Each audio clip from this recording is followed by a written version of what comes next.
A Torto e a Direito. Um programa com Alberto Magalhães, Bento Anastácio e Ricardo Freixal. Realização de Luís Matias. Muito boa tarde, bem-vindo ao A Torto e a Direito, edição do dia 18 de outubro. Bem-vindos Alberto Magalhães, Bento Anastácio e Ricardo Freixal. Vamos, antes de entrar no período habitual da agenda, vamos para as notas de abertura. Começo com o Alberto Magalhães. Que destaques queres fazer, ou micro-destaques, na abertura do programa, antes da agenda que aqui temos preparada? Eu hoje, bom dia a todos, boa tarde a todos os nossos ouvintes e também aos meus companheiros. Hoje queria destacar a desfaçatez da primeira-ministra britânica Liz Truss. Arranjou um plano da pólvora salvífico, chamou-lhe mini-orçamento, e arranjou um ministro das Finanças amigo de longa data, companheiro de luta de longa data, irmanados pelo mesmo sentimento neoliberal, e começaram a pôr o plano em prática, fazendo um abaixamento de impostos, sobretudo dos escalões dos mais ricos. Os mercados a quem estas manobras todas se destinavam não perceberam, ou não quiseram perceber, ou perceberam bem demais, e a Libra começou a descer, os juros da dívida pública começaram a subir, e então o que é que fez a Liz Truss? Em vez de se demitir por incompetência e malfeitio, não, toca a demitir o seu amigo Ministro das Finanças. É uma coisa extraordinária. Ela ficou lá, o Ministro das Finanças. Foi o bode expiatório, rua com ela. Amigos, eu que como sou africano posso dizer, ela despediu o preto, vocês não podem, se não eram racistas, eu não sou. Despediu o preto, também está certo. Quer dizer, é de uma desfaçatez. Eu não sei quanto tempo é que isto vai durar, mas isto vai durar pouco tempo, com certeza. Isto não é a primeira-ministra que a Grã-Bretanha ou o Reino Unido possa ter. Eu já estou a ver a malta na Escócia a dizer: com esta é que a gente vai se tornar-se independente, que esta não nos vai aguentar. É extraordinário. A mediocridade dos políticos de topo está a aumentar a um ritmo extraordinário. Lá só ou cá também? Em todo lado, eu acho. É geral. É uma pandemia. É uma pandemia de estupidez e incompetência, que é uma coisa bárbara. Da nota de abertura do Alberto Magalhães, passo para o Bento Anastácio. Boa tarde, Bento, bem-vindo. Também tens notas para a abertura do programa de hoje, e quais são no destaque? Boa tarde, Luís, boa tarde ao Alberto e ao Ricardo, e a quem faz o favor de nos escutar. Eu vou começar aqui por dar os meus parabéns ao jovem Guilherme Cruzeiro, que apesar de que pelo seu brilhante comportamento nos europeus de patinagem e pela sua medalha de bronze nestes europeus, nosso vizinho aqui dos canaviais. Eu a semana passada falei aqui da pouca vergonha que vai na Federação Portuguesa de Patinagem, e vou hoje falar de uma outra desgraça, que é a Federação Portuguesa de Judo. Isto pelo andar das carruagens até ao período mais perto dos Jogos Olímpicos. Vamos ver que isto afinal é uma desgraça pegada, o que mostra pura e simplesmente que este governo não tem políticas para a juventude, não tem política para a cultura, não tem política para o desporto, não tem política para ninguém. Mas isso falaremos a seguir. Dizer que há muito tempo que não me deslocava daqui para parte nenhuma para ir a uma manifestação, como vos disse a semana passada. Fui à manifestação da CGTP em Lisboa e vim de papo cheio, como se costuma dizer, gente que nunca mais acabava, e isto faz-me crer que melhores dias virão. E ao Costa punta pau, porque a malta vai mesmo para a luta, e desta vez vamos com uma determinação e uma força maior que de outras vezes. E para já ficarei por aqui. Boa tarde, Ricardo Freixal, bem-vindo. Agora é a sua vez. Destaques para a abertura do programa de hoje, deste A Torto e a Direito. Boa tarde, Luís Matias, boa tarde, Bento Anastácio, Alberto Magalhães, uma muito boa tarde aos nossos ouvintes também.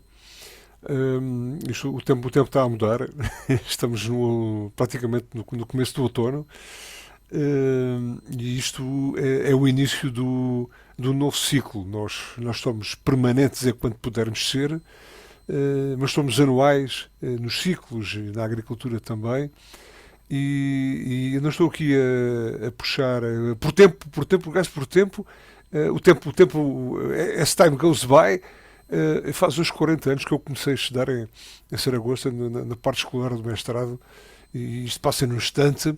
Mas o outono é o começo. Em Évora houve realizações nesta última semana que são de louvar, nomeadamente a inauguração do Moinho de São Bento, que, enfim, é uma infraestrutura que é notável, icónica, digamos assim, não só da região, mas também da própria cidade, que foi recuperada. E, independentemente agora de quanto é que custou, se foi bem ou mal, eu acho que devemos preservar o nosso património. Aquele património, para além do património, envolve muita história por trás, a montante e a jusante da atividade do próprio moinho, e, portanto, que a Câmara não se notabilize apenas por aquilo que, por vezes, nós aqui tocamos, que é mau, mas que sejam de relevar também estas iniciativas que atraem e que fixam pessoas no turismo. Évora, durante o fim de semana, esteve cheia de gente. É pena que alguns serviços, por vezes, não estejam à altura da frequência. Passou-me quase ao lado uma atividade que eu não sei quem é que competia divulgar, mas uma atividade no âmbito do motociclismo, de uma prova de motocross que aconteceu, que eu não sabia que estava a acontecer, soube por acaso, e chama a atenção para que eu eventualmente posso fazer parte daquele grupo de cidadãos mal informados, mas acho que houve pouca divulgação do evento e isso era fundamental que se fizesse, que as agendas incluíssem toda a atividade dentro da cidade para que a cidade tivesse vida, enfim, para nós todos também, que podemos não ser frequentadores dos eventos, mas que devemos estar atentos ou devemos estar informados acerca de tudo isso. Como estamos no outono, no início do novo ciclo, no início do novo ano agrícola, do estarmos a tender para o outono, cai a folha. E cai a folha e estes episódios sucedem-se todos os anos, porque a maior parte do coberto arbóreo que faz parte da urbanização da nossa cidade, é composto por espécies de folha caduca. Eu não sei, eventualmente terão existido estudos e pareceres que levam a uma escolha diversificada de espécies, eventualmente, mas não se vão abater todas as árvores de folha caduca que nos enchem as ruas, as infraestruturas, os quintais, as casas de folhas, que fazem gastar recursos enormes na tentativa de limpar essas folhas, mas eu apelo para que no futuro seja tido em consideração um pouco a existência de vez em quando, algumas espécies de folha persistente que alegram também durante o inverno com as suas folhas, com o seu coberto, a paisagem, e que não nos remetem para esta forma de olhar para a cidade conspurcada, cheia de detritos orgânicos que não são sequer reciclados, porque a maior parte está tudo empedrado e está tudo alcatroado, e, portanto, que o futuro pense melhor na questão das espécies vegetais que ornamentam a nossa cidade. Obrigado, Ricardo Freixal. Vamos, das notas de abertura, vamos partir para os temas que hoje trazemos para falar. Um deles sobre a pobreza, que aumentou em 2020, ano da pandemia, e depois em 2021. No primeiro ano da pandemia, a pobreza aumentou cerca de 12,5% em Portugal, que passou a ser, nesse ano, o 13º país mais pobre da União Europeia. Com os dados mais recentes de 2021, esse número aumentou ainda comparativamente e fez-nos descer mais posições, sendo o oitavo mais pobre neste momento, de acordo com os dados do Eurostat.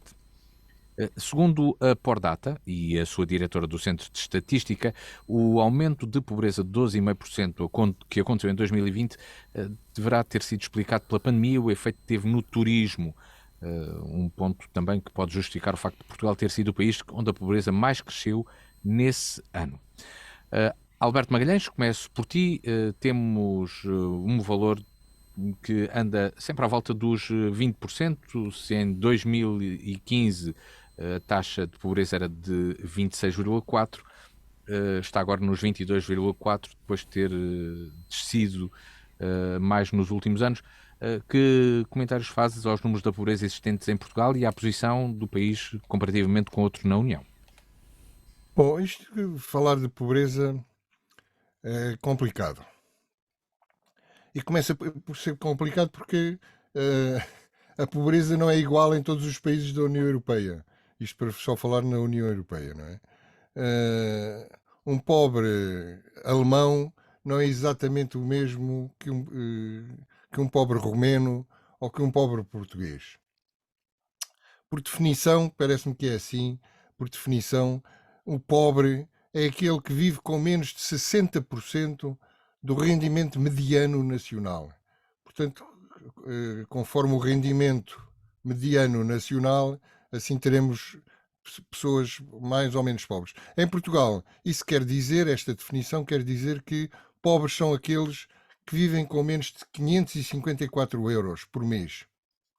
E esses são nem mais nem menos que, em princípio, 2,3 milhões, ou seja, 22,4%, como tu disseste, Luís, 22,4% da população portuguesa.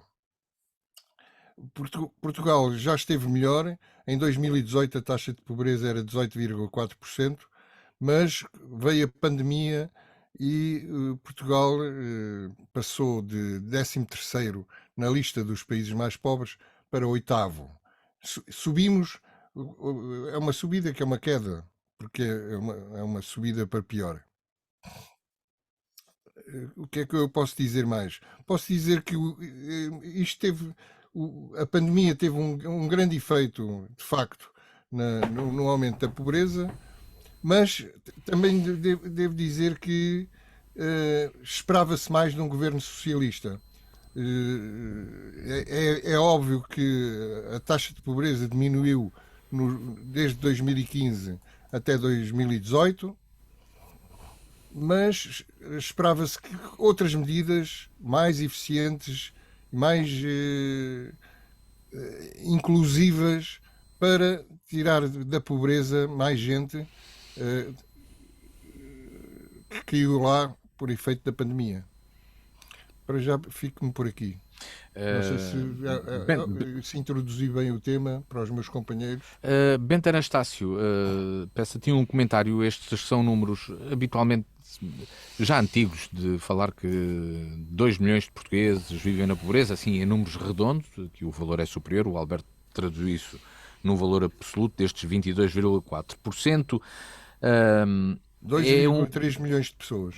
Exato, é um valor, e isto já depois de todas das transferências sociais aplicadas. Que comentário fazes ao facto de estarmos normalmente sempre neste valor? Talvez este valor tenha sido mais baixo, tenho essa ideia, não tenho aqui os dados, abaixo dos 20% apenas no início do século XXI. Olha, esta coisa dos números, a gente torce e distorce e eles dizem o que bem nos der jeito. Eu não sei se vale a pena estarmos aqui a analisar esse tipo de coisa. Se são 18, são 23, são 25. Qualquer 1%, em minha opinião, é mais E o que me preocupa é o que motiva que um quarto da população de Portugal viva abaixo do limiar da pobreza. O que me preocupa não é a definição ou o que quer que seja. Primeiro, porque nós vivemos num país que tem uma parte escura da sua vida e da sua economia e da sua população que fica abaixo, que são os que nós não vemos, são os invisíveis, aqueles que vivem ou que são obrigados a viver numa economia paralela e que não têm rendimento nenhum, mas também não contam para índice nenhum, e como tal não têm nenhuns apoios. Depois temos questões que podem ter o mesmo número de dinheiro, ou seja, uma família que tem uma quantidade de dinheiro que é baixa, mas não é a mesma coisa esse rendimento nas zonas urbanas e nas zonas rurais. Se nós temos que as pessoas têm lugar a poder cultivar e a poder ter uma outra vida e ter outros custos, portanto, a definição da pobreza é sempre uma coisa um bocado complicada. O que é facto é que há gente a passar fome.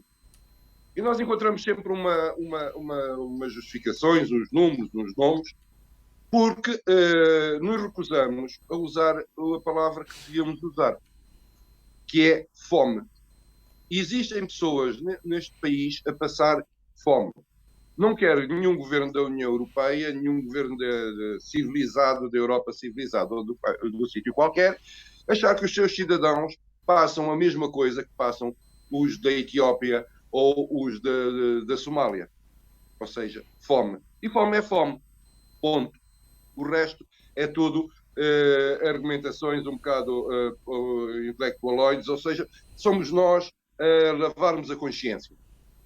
Porque não nos sentimos bem, independentemente das nossas posições políticas, ideológicas, etc. Nenhuma pessoa se sente confortável quando há pessoas ao lado a passar fome. E esse é que é o problema. O problema é o desemprego constante, o problema é o trabalho precário. E depois há uma outra questão que nós nos esquecemos e que não sai destas contas, que tem a ver com a forma como as pessoas vivem. Uma coisa é uma pessoa com 250 euros poder, isto é um número, poderia ter dito 500, poderia ter dito outro número qualquer, conseguir ter uma casa minimamente decente, sei lá, em Viana do Alentejo ou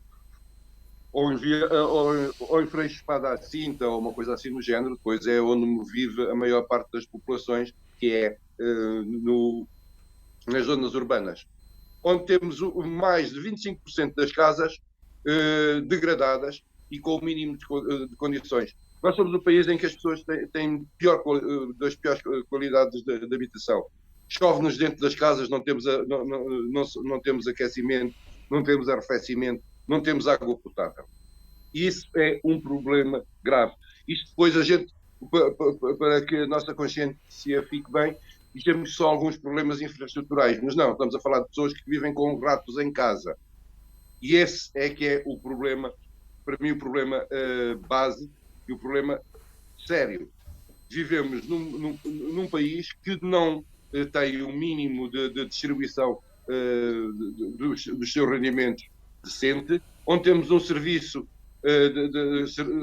sociais que são um molho de papéis, um molho de burocracias, um molho de confusões, que o comum do cidadão que está nestas situações, a maior parte são analfabetos ou têm iliteracia funcional e são incapazes de preencher 2 documentos. E todas essas questões é que me preocupam. Agora, não vou entrar na discussão se são 2,1 ou 4,3, é-me absolutamente indiferente. Um a mais já é problema. E o que acontece é o reflexo das várias políticas que nós aqui falamos. Nós, durante o tempo da pandemia, se estão liberados, falamos só para acabar. Sim, para concluir, Bento, para passar ao Ricardo Freixão. Sim, eu já vi que estou já está tempo a mais. Mas sim. só mesmo uma frase, só para dizer que durante a pandemia, fartamos aqui de falar, dizer que o tipo de apoio e o tipo de soluções que estavam a encontrar não resolviam nada. A caridadezinha não resolve o problema da pobreza num país. Ricardo Freixal, destes números da pobreza que são aqui apresentados, o Bento Anastácio quis identificar já algo na sua leitura, origens para esta pobreza e para estes valores que andam sempre a rondar estes 20%, umas vezes mais acima, outras vezes mais abaixo, mas parece que não se consegue descer desse valor. Não, sempre acima, um pouco mais, Ricardo, mais vezes acima coisa. dos 20%, verdade seja dita. Sempre à volta dos 22%, se calhar. Sim, ou seja, um quarto da população, em cada 5 pessoas, 2 são pobres. Bom. Ricardo Freixal, então. Comentário. Este é um daqueles temas que eu dispensaria bem de discutir aqui, porque infelizmente, e esta é uma realidade dura, resultante da pobreza, neste caso, ou declaração de pobreza, independentemente da intensidade, da insistência, é o resultado de um país com uma economia débil, com fracos recursos, por vezes ainda com recursos mal utilizados, e que, naturalmente, como resultado dessa debilidade, dessa falta de recursos e de falta de políticas estruturantes que permitam gerar riqueza e depois políticas que permitam distribuí-la de uma forma correta e sustentada, resulta daí, dessa falha global, resulta a pobreza. E, portanto, ela pode ser medida da forma como os agentes da estatística e de trabalhar os números entenderem que devem entender ou calcular, mas o que é facto é que ela existe e por vezes não é só aquela pobreza que já só por si é de lamentar, aquela que o Bento referiu, de gente a passar fome, mas gente a passar fome a vários níveis, a passar fome também e viver numa qualidade de vida que por vezes não é digna, que é pouco digna, que tem pouca dignidade, que não assegura o bem-estar nos cuidados essenciais da alimentação, da higiene, da habitação, da saúde, da cultura, enfim, de tudo. E de facto é uma pena, nós somos confrontados com estes valores que acontecem anualmente com uma variação percentual muito, muito escassa, mas que se mantêm sempre finalmente com aquilo que o Bento diz, ou seja, nesta parametrização há um quarto da população que não vive bem, que vive mal, e isso é incómodo. E todos nós, se calhar, temos uma cota-parte de responsabilidades em tudo isso, e muito mais aqueles que são ou que seriam responsáveis pelo desencadear de políticas, de economias que não permitissem que esta pobreza existisse. E, portanto, eu de facto subscrevo aquilo que na maior parte do essencial foi dito pelo Alberto Magalhães e pelo Bento Anastácio. Lamento e depois dá uma sensação que cada vez mais, porque a nossa capacidade, e depois somos remetidos sempre a isto, o nosso poder de compra baixou, falámos nisso aqui no último programa, o nosso poder de compra baixou, e portanto seremos cada vez mais a tender para ser pobres. Portanto, o nosso nível face à inflação, face à conjuntura social, económica e política atual, faz com que a tendência seja para que haja um número cada vez maior, ou então inverte-se este ciclo, que haja uma franja de população cada vez mais a tender para essa pobreza, e depois já não é só a pobreza, é a falta de desafogo. É que não é só uma questão. Essa é gritante e é de lamentar muito, e é aquela que é mais premente de resolver. Mas depois há outra, que as pessoas que estão, como nós costumamos dizer aqui, a viver com uma mão à frente e outra atrás das costas, não é? E, portanto, cada vez sobra-nos menos, cada vez somos mais austeros, cada vez gastamos menos, porque cada vez ganhamos menos também, proporcionalmente. E que se acabe com isto, que existam políticas que não satisfaçam só os políticos e que olhem para a população, não é? Alberto Magalhães, para concluirmos este tema, existem tantos indicadores sobre tudo, e neste caso sobre a pobreza, é possível encontrar indicadores sobre tudo e mais alguma coisa, de pessoas que estão empregadas, de quem não está empregado, população infantil, etc, etc, antes de transferências sociais, depois de transferências sociais, entre pessoas que já estão aposentadas e que não estão. Será que seria mais adequado, ou será adequado, intervir em vários setores? Como é que pode ser feita a intervenção política? Porque fala-se em Comissão de Combate à Pobreza, etc., mas continuamos aqui nestes valores que andam, por exemplo, desde 2013 até agora, sempre muito semelhantes. Realmente 2019 foi o ano em que esses valores foram os mais baixos, mas agora estão outra vez mais elevados. Estão. O efeito da pandemia. Será? O que é certo é que, apesar da pandemia, 12 países da União Europeia viram o número de pobres diminuir. E em Portugal aumentou. E há uma grande diferença. O que é certo também é que há uma grande diferença entre a Roménia, que tem uma taxa de pobreza de 34,4%, e a República Checa, que tem uma percentagem de 10,7% de pobres. Portanto, agora, o combate à pobreza, eu não sou especialista em combate à pobreza. Em Portugal temos alguns bons especialistas que geralmente não são aproveitados ou não são ouvidos. A mim parece-me que, pelo caminho que isto leva, com cada vez maior aplicação da robotização e da inteligência artificial, cada vez vai haver menos empregos. Não é o caso para já em Portugal, onde o desemprego é praticamente residual. Mas o caminho há de ser esse, há de ser cada vez menos haver um lastro de pessoas que não arranjam ocupação, um lastro cada vez maior.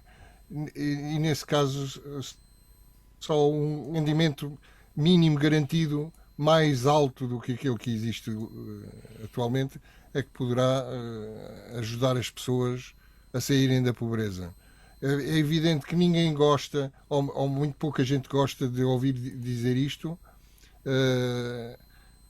Aliás, isto o rendimento mínimo garantido é alimento, é pasto para os populismos mais absurdos, mas o que é certo é que gasta-se dinheiro aos milhares de milhões com outras coisas e não vejo porque é que não se há de gastar bastante mais dinheiro no rendimento mínimo garantido ou em subsídios que ajudem a completar o rendimento mensal dos pobres. Bento Anastácio, as soluções podem passar por isso, por exemplo, por uma implementação desta de rendimento mínimo garantido? A solução não passa por aí. A solução, isso poderá atenuar. A solução para a pobreza é o fim do capitalismo. Ponto. Não há outra solução. Não há outra forma. Nós, às vezes, depois, o que dá. E, no entanto, os países capitalistas são os mais ricos. Sim, está bem, eu já lá vou. Já lá vai. Já.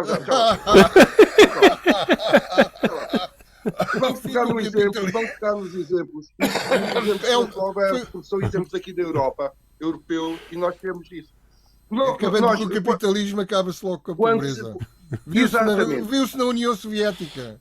Mas a União Soviética ultrapassou a fase do capitalismo. Nem sequer Olha, o Xi Jinping diz o contrário, é a favor do mercado. O Xi Jinping, É a favor do mercado. Olha, eu não queria ter... Eu gostava que o Bento, que voltássemos a tentar encontrar Vou-me calar, até vou fechar o para microfone. encontrar uma... Tenho que passar aqui 2 horas a explicar o marxismo desde pequenino e explicar ao Alberto o que é aquela coisa que existe na China, que é o capitalismo monopolista de Estado. Mas não é isso que a gente tem aqui hoje para falar. Estamos a falar de coisas muito mais a sérias e estamos a falar de pobreza. Não há uma única definição, porque há várias pobrezas, etc, etc. Mas, de facto, não existe grande diferença entre hoje e o início da Revolução Industrial. Nós temos em Portugal uma coisa completamente absurda. Nós temos casais que trabalham, que têm 2 filhos e que são pobres. Eu vou repetir. Temos famílias em que o pai, a mãe trabalham, têm 2 filhos e vivem abaixo do limiar da pobreza. Isto é absolutamente inenarrável. Não há nome decente para isto. O nome disto é capitalismo. O mínimo que se pode... Nós, apesar das evoluções todas, de todas as trocas e bel-trocas, a relação entre quem trabalha e quem vive do trabalho dos outros é a mesma. Nós voltamos ao início da Revolução Industrial, em que as pessoas trabalhavam e eram pobres. Trabalhavam e não tinham comida para levar para os filhos. É isto que me preocupa. E é isto que chama-se capitalismo. O que nós temos que encontrar é uma forma de combater estas desigualdades extremas, começando pelos absurdos do leque de rendimentos. Nós não podemos continuar a viver num planeta, já não digo só num país, num planeta em que 1% da população detém maior rendimento que os outros 99%. E isto é que é o problema. Depois vamos arranjando umas formas de ir tapando o sol com a peneira. É claro que um alemão pobre é um rico na Etiópia e é um remediado em Portugal. Nós vivemos com índices que são absolutamente indignos do resto da Europa. Nós temos... Sim, Bento, começou há pouco tempo o novo ano letivo. Foi o ano em que, por seu mérito, mais estudantes entraram no ensino superior. E é o ano em que existe o maior número de jovens que, apesar de terem, por o seu mérito, chegado às universidades, não se inscrevem porque não têm dinheiro para pagar um quarto. Isto é pobreza. Sim. Passo para o Ricardo Freixal para a vida de gerações. Ricardo Freixal, para concluir, Bento, eu tenho tempo para passar Quero lá saber que quando foi da apresentação do orçamento em dezembro, e quando foi do Estado da Nação e etc, etc, se ter falado muito da pobreza e ter-se incluído, inclusive, criado um organismo para o controle e para a vida da pobreza. Levaram 10 meses, eu vou dizer outra vez, levaram 10 meses para indicar uma cidadã para começar a tratar desse processo. Andamos aqui a brincar com isto. Vou passar para o Ricardo Freixal. Bento, tenho de passar para o Ricardo para concluirmos o tema e para o Ricardo dar aqui a sua opinião final. Coisas ou me mandas calar, eu estou aqui 2 horas. Tenho de mandar calar, pois, tem de ser Ricardo Freixal para concluir este tema. Aqui foram apresentadas várias soluções também críticas para se encontrar uma solução para a questão. Não sei se estão a ver, não sei se estão a ver no rateio aqui do tempo, o único pobre aqui sou eu, não é? É que sou que estou a viver com menos, não é? Ora bem, no tempo. Eu acho, eu tenho uma forma de pensar neste aspecto completamente contrária àquilo que o Bento continua a lamentar a pobreza, naturalmente. Acho que o problema da pobreza não está no capitalismo, nem está sequer, e nem estamos sequer agora aqui a viver o tempo da Revolução Industrial, que ainda bem que existiu, nem do pós-Revolução Industrial, como o Bento falou. Estamos muito distante disso, e isso está, embora possa estar de alguma forma relacionado, está muito longe daquilo que, pegando na última fase da intervenção do Bento, naquilo que colide com o facto dos alunos não se poderem inscrever porque não terem alojamento condigno. Ó Bento, Os pais não têm há que universidades, ó Bento, há universidades e o resultado da existência desta pulverização de escolas superiores geograficamente distribuídas é o resultado do crescimento da infraestrutura e tudo isso. Agora, a falta de estratégia dos órgãos de gestão é que muitas vezes utiliza mal os recursos e não permitiu ao longo do tempo que essas situações fossem acauteladas. E, portanto, há aqui, por um lado, há debilidade, há recursos que são limitados, mas há muitas vezes também uma má afetação desses recursos. E, portanto, estamos muito longe da fase na qual a nossa pobreza hoje é diferente da pobreza do tempo dos nossos pais e dos nossos avós. Felizmente para nós. E, portanto, estamos a crescer nesse aspecto. O que estamos é cada vez a ser mais exigentes, temos padrões de vida naturalmente cada vez mais exigentes, todos nós temos o direito a isso, a aspirar a isso, a um mínimo de dignidade na condição de vida, no essencial e também em alguma coisa para que não sejamos também pobres, não passemos a ser obrigados a ser pobres de espírito também, não é? Porque tudo isto está muito relacionado. E portanto o que não falta geração faltam mecanismos que permitam gerar riqueza, gerar emprego condigno, distribuir essa riqueza, e isso tem que ver com políticas, tem que ver com estratégias, e acho que uma parte muito nas nossas condições, eu não falo de situações geográficas mais distantes da nossa, aqui na Europa, na nossa Europa, na nossa comunidade, neste espaço físico, o problema tem que ver com, nem sequer já é com a capacidade para gerir riqueza. Há geração de riqueza, por vezes não há essas estratégias corretas para que essa geração de riqueza seja sustentada, e depois não há políticas que permitam uma melhor eficiência na utilização de todos os recursos, a riqueza também, como recurso criado, e depois a distribuição, enfim, dessa riqueza por todo um tecido social composto de vários estratos, de vários operadores também nessa economia. E, portanto, há aqui uma entropia muito grande que pode não ser responsável por toda a pobreza, mas é responsável por uma parte significativa daquilo que conduz a essa pobreza. Dos números da pobreza, passamos para o tema que nos traz o Alberto Magalhães, a situação política nacional. Diz o Alberto que, num resumo, que o Marcelo caiu, o Costa segurou. Bem, e há mais do que isso. Alberto Magalhães, do que é que nos queres falar então desta situação política nacional? Presumo que aqui sim, com um grau de espaço temporal muito bem definido, ou não? Sim, eu achei que já era tempo de nós fazermos uma revisão sobre a política nacional, o que é que se vai passando ao nível dos nossos governantes, e acho que é uma boa altura, até porque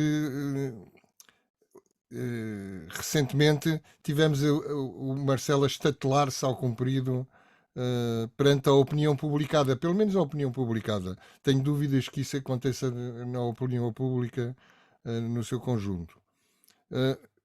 A queda de Marcelo a mim fez-me pensar no seguinte: neste momento, não sei se por causa das redes sociais, porque as pessoas estão cada vez mais extremadas nas suas opiniões, o que é certo é que Marcelo teve uma frase infeliz, mais infeliz, tornada ainda por cima mais infeliz por causa do contexto, porque ela em si não tem grande insulto para ninguém, limita-se a constatar que os casos de abuso sexual na Igreja Católica Portuguesa poderiam ser mais, e poderiam, 400 casos comparados com os 300 mil que os franceses apresentaram, é bastante pouco, temos que confessar. Mas eu ia dizer, devíamos tomar conta disto. São as indignações súbitas e em grupo, as indignações populares ou populistas, que às vezes se espalham como fogo na pradaria ao menor pretexto. Agora quero fazer um remoco ao Bento. O Bento ainda há bocadinho disse que bastava um pobre. Não, Bento, as coisas não são assim. Um pobre é um pobre. 500 mil pobres são 500 mil pobres. 1 milhão de pobres é 1 milhão de pobres e 2 milhões de pobres são 2 milhões de pobres. Não é a mesma coisa. Isto, agora voltando ao assunto Não, tu lixaste a passagem que eu queria fazer a este tema. Voltando agora ao assunto. Voltando agora ao assunto dos abusos sexuais e do Marcelo. Eu vi muita gente na televisão e nos jornais dizer, porque nem que fosse só um caso de abuso sexual já era grave. Se fosse um caso de abuso sexual, ninguém falava nisso, ninguém falava na Igreja Católica, falava-se no padre. Como é óbvio. Portanto, estas coisas de misturar tudo no mesmo saco e dizer que um é igual a 500 mil, para mim é treta. Claro que, continuando com a conversa sobre a situação política e a queda de Marcelo, claro que o Marcelo caiu e o Costa aproveitou logo e estendeu-lhe a mão para o levantar. E segurou-o. Dizem às más línguas que com segundas intenções, não é? Não. Dizem as más línguas, claro. O que é certo é que o António Costa, com o acordo de concertação e o Orçamento Geral do Estado, um orçamento esperançoso, diria eu, para não dizer demasiado otimista, dá um novo fôlego ao governo, um governo que parecia que já estava em fim de ciclo, ganhou um novo fôlego. Com as contas certas de Costa, e isso é que é interessante, isto é, o Costa abandonou a geringonça e voltou-se para a direita e retirou completamente os trunfos da direita. A direita já não pode pedir contas certas porque o Costa já tem as contas certíssimas. Portanto, isto vai dificultar a vida a Luís Montenegro, obviamente. Como é que o PSD agora vai fazer oposição ao PS se o PS tomou para si as dores do PSD? É um problema que o Montenegro vai ter que enfrentar nos próximos anos. Entretanto, Marcelo sacudiu o braço de Costa, que o Costa lhe estava a estender, e decidiu colar-se a Passos Coelho. Passos Coelho, aquele que lhe chamou catavento, não sei se lembram. E, portanto, Marcelo já está a apostar que, com o desgaste do governo, a candidatura de Passos Coelho pode ser um trunfo para o futuro deste país. E fico-me por aqui. Os colegas vão, com certeza... Vão fazer também a sua análise à situação política Exatamente. nacional. Bento Anastácio, começo por ti, precisamente depois do que o Alberto aqui nos trouxe e destes pontos identificados, nomeadamente o Marcelo a falar demais, será? A passagem de Luís Montenegro por Évora e também esta referência a Passos Coelho. Que comentários fazes? É o Marcelo. Assim, o Marcelo, nós já estamos cá há mais de alguns anos de vida, lembramos-nos do tempo dos factos políticos do Marcelo, diretor do Expresso. Eu acho que isto é só não voltar, desculpem, um pouco atrás e termos o Marcelo, depois de ter posto a pata na poça, com aquela saída muito pouco airosa, teria que encontrar qualquer coisa para que as pessoas passassem a falar disso, das asneiras em que o senhor é assíduo. Portanto, eu se fosse budista achava que o rapaz tinha tido na outra encarnação tinha sido em guia. Portanto, ele tem sempre aquelas formas de escorregar e de sair e de mais ou menos viscosas, para o meu gosto, para que as coisas saiam para o outro lado. Nós temos um governo que neste momento, por todas as voltas que dê, é um governo sem rei nem roque. Nós temos um governo que vive num universo paralelo. Que é o problema deste governo, é esse. Não vive neste país, vive numa imagem que criou deste país. E a imagem que o governo quer passar até era boa, se fosse a imagem do país. Porque vamos começar com temos um orçamento que nem em Marte ou então foi feito sobre produtos psicotrópicos, quando se diz que vai ter um problema, vai ter uma inflação de 4% e que vai ter um crescimento acima da média europeia. Não vai coisa nenhuma. E toda a gente sabe que não vai, porque ninguém pode fazer, neste momento, qualquer tipo de previsão, porque uma das bases da nossa economia são os combustíveis. A gente não sabe a que preço é que vão estar os combustíveis e o que é que isso vai atrasar. Não nos bastava só a guerra da Rússia, ou a invasão da Rússia, ou a guerra da Ucrânia, chamem-lhe o nome que quiserem. Não bastava só essa pouca vergonha, como acontecem depois as coisas normais. Nós podemos vir a ter problemas de gás natural por causa de umas cheias. Porque depois há essas coisas, e isso é natural. É uma cheia aqui, outra ali, pronto, são as questões, essas não se podem controlar. Mas agora, há outras que podem, e nós não podemos viver num mundo de faz de conta. Quando apontar para coisas que são irreais. E sabem que são irreais a partir do momento em que a Arábia Saudita se juntou à Rússia para definir o preço do petróleo. A partir daí já não fazemos ideia nenhuma do que vai ser. Pode vir o Biden dizer que vai puxar as orelhas à Arábia Saudita, mas a Arábia Saudita vai fazer dinheiro e está naquela coisa que eles chamam agora o OPEP+, ou seja, é uma junção entre os russos e os outros produtores de petróleo para sacarem dinheiro. Não é mais nada. E nós estamos aqui, queremos tapar o sol com a peneira, como se, e depois viemos falar de termos que ser solidários com a Ucrânia e eu sou com os desgraçados dos ucranianos. E agora não veio a propósito, mas vou lembrar outra coisa. Veio sair, já se falou de tudo e mais alguma coisa. As bombas que são necessárias mandar. Portugal que indiretamente declarou guerra à Rússia ao treinar os seus militares. Ainda não vi ninguém falar dos cobertores que vão ser necessários, dos edredons que vão ser necessários, das tendas que vão ser necessárias para pôr 7 milhões de ucranianos que vivem na Ucrânia deslocados. E sobre esses, nenhuma palavra. Eu quero lá saber se o Irão vende mísseis, se é a Turquia, se é o raio. Eu quero saber onde é que está a humanidade desses senhores todos no dia em que começar a cair a neve, de facto,